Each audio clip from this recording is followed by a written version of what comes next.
Alors on a l'immense chance, je dis l'immense honneur d'avoir Philippe Franck avec nous. Bonjour.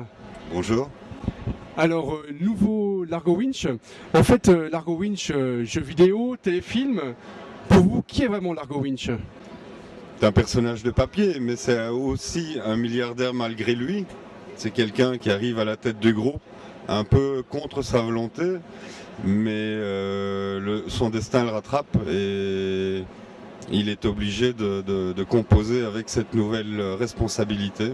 Largo a des valeurs, on va dire, éternelles, qui ont un peu tendance à se perdre dans notre monde très matérialiste et contemporain. Donc il essaye de défendre contre vents et marées ces valeurs auxquelles il tient. C'est presque du James Bond en bande dessinée. Donc il y a beaucoup de documentation, je pense, derrière. Hein. Il y a un peu de documentation, c'est vrai qu'en général on va sur les lieux de l'action, surtout quand une ville est destinée à être dessinée ou mise en scène pendant 2 albums de suite.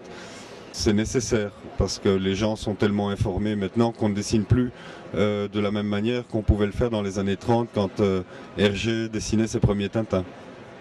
En fait, là tout bientôt, il y a vraiment un grand truc qui va sortir, Largo Winch. Il y a un film qui va sortir. Le tournage va commencer on va dire fin du mois d'août, début du mois de septembre, à Malte. C'est une production française, c'est la pan-européenne qui est à l'initiative du projet et c'est un désir de metteur en scène que d'adapter la série Largo au cinéma. Donc c'est pas un travail de commande, c'est vraiment une volonté de réalisateur de tenter cette adaptation.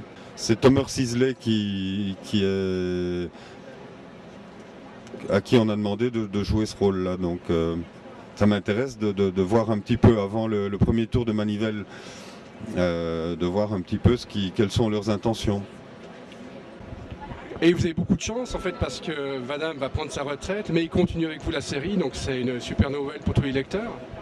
Oh, il prend pas sa retraite, Jean, non, il va simplement travailler sur d'autres choses que de la bande dessinée. Il va travailler sur des pièces de théâtre, peut-être des émissions télé, du roman.